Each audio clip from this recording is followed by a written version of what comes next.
ଆଉ ଗୋଟେ କଥା ମୋତେ କହିବେ ଆପଣମାନଙ୍କ ଭିତରୁ କାହାକୁ ହଜବେଣ୍ଡ ମାନେ ସଣ୍ଡେ ଘରେ ରହିଲେ ଭଲ ଲାଗେ। କାରଣ ଏମିତିରେ ତ ଘରେ ବହୁତ ଝଗଡ଼ା ଲାଗୁଥିବେ ହଜବେଣ୍ଡ ୱାଇଫ୍, ବଟ୍ ସଣ୍ଡେ ଦିନ ଗୋଟେ ଦିନ ବହୁତ ଖୁସି ଲାଗେ। ପଛେ ଘରେ ରହିକି ଝଗଡ଼ା ଲାଗୁ, ବଟ୍ ସେ ଘରେ ଥାଆନ୍ତୁ ନା କ'ଣ।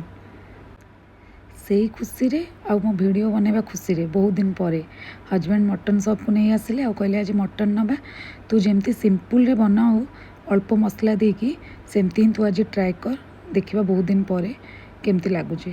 ଠିକ୍ ଅଛି, ମୁଁ କହିଲି ଠିକ୍ ଅଛି ଚାଲ ନେଇଯିବା ଆଉ କ'ଣ। ତ ଆମେ ପଳେଇ ଆସିଲୁ। ତାପରେ ଆମେ ଗଲୁ ଟିକେ ଦହିବରା ଖାଇବା ପାଇଁ। ଆମ ସାଡ଼େ କଟକ ସାଇଡ଼ର ଦହିବରା ଆଉ ଆଡ଼ିକା ଦହିବରା ଭିତରେ ବହୁତ ତଫାତ୍, ଫିର୍ ବି ମିଳିଗଲା, ବହୁତ ଖୁସିର କଥା। ତ ଆମମାନେ ଟିକେ ହାତ ଛଡ଼ା ନ କରି ଖାଇଦେଲୁ।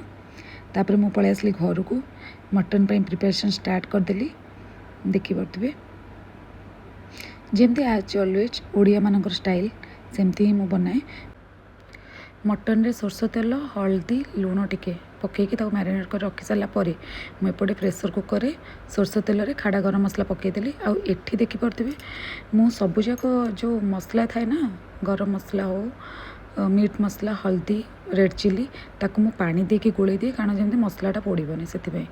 ଆଉ ତାପରେ ଅଦା ରସୁଣ ପେଷ୍ଟ ବି ପକାଇଦେଲି ପିଆଜ ପକାଇକି। ତାର ମସଲା ଭଲସେ କଷିକି ତାପରେ ଯେମିତି ମଟନ୍ଟା ପକାଇକି ଭଲସେ ଟିକେ କଷିଦେବା।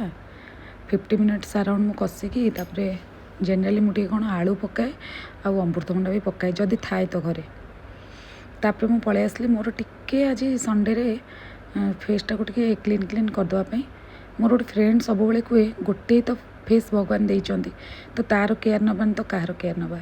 ତାପରେ ମୁଁ ଆଜି ସଜନା ଶାଗ ମୋତେ ବହୁତ ଦିନ ପରେ ମିଳିଲା, ମୁଁ ଆଣିଥିଲି, ତ ସଜନା ଶାଗ ଟିକେ ଭଜା ହେଇଗଲା। ତାପରେ ସାଲାଡ଼ ହେଇଗଲା। ମଟନ୍ ସାଙ୍ଗେ ସାଲାଡ଼ ଇଜ୍ ଏନଫ୍, ଯେହେତୁ ସଜନା ଶାଗଟା ବହୁତ ଦିନ ପରେ ମିଳିଥିଲା ତାହାର ମଜା ମଧ୍ୟ ଆମେ ନେଇଗଲୁ। ତ ହେଇ ଦେଖନ୍ତୁ ମୋର mutton, bowl of mutton ready ହେଇଗଲା ଓଡ଼ିଆ ଷ୍ଟାଇଲ୍। ତାପରେ ଆମ ସାନ ବାବୁଙ୍କୁ ଦେଖନ୍ତୁ କେତେ ହିଁ ହଇରାଣ କରୁଛି। ଆଉ ସତ କହିବାକୁ ଗଲେ ମୋ ବଡ଼ ବାବୁ ଯିଏ, ମାନେ ମୋ ବଡ଼ ପୁଅ, ସେ ଖାଇବାରେ କେବେ ହିଁ ମୋତେ ହଇରାଣ କରିନଥିଲା। ଛୋଟଟା ବେଳୁ ସେ ଖାଇଦିଏ, ଆଉ ଇଏ ମୋତେ ଏତେ ହଇରାଣ କରେ ଖାଇବାରେ। ଆଉ ମୋ ପାଖରେ ଖାଇଲାନି, ତାପରେ ଯାଇ ତା ପାପା ପାଖରେ ବସିଲା, ତା ପାପା ତାକୁ ଖୁଆଇ ଦେଲେ, ଖାଉଛି ଆଜିକାଲି। ତା ମନ ମୁଡ଼ ଉପରେ ଡିପେଣ୍ଡ କରେ, କିନ୍ତୁ ମୋ ବଡ଼ ପୁଅ ସବୁ ଜିନିଷରେ ଆଡ଼ଜଷ୍ଟ କରେ, ମୋତେ ବହୁତ ଖୁସି ଲାଗେ। ଆଉ ସାନମାନେ ତ ଟିକେ ନଖରା ହୁଅନ୍ତି ଆଉ। ଖାଇ ପିଇ ସାରି 1 ଘଣ୍ଟାର ନାପ୍ ନେଲା ପରେ ଏବେ ଇଭିନିଂ ଟାଇମ୍ଟା ଦେଖନ୍ତୁ କେତେ ଶାନ୍ତ ଲାଗୁଛି ପରିବେଶଟା ସଣ୍ଡେ ଦିନ। ହୋପ୍ କି ଆପଣମାନଙ୍କୁ ଭିଡ଼ିଓ ପସନ୍ଦ ଆସିବ। ତ ଆଜିର ଭିଡ଼ିଓଟି ଏଇଠି ଏଣ୍ଡ କରୁଛି। ପୁଣି ଆସିବି ଗୋଟେ ନ୍ୟୁ ଭିଡ଼ିଓ ସହିତ। ତ ଗୋଟେ ଲାଇକ୍ ଆଉ କମେଣ୍ଟ କରିଦେବେ ଯଦି ଭଲ ଲାଗିଥାଏ। Bye bye.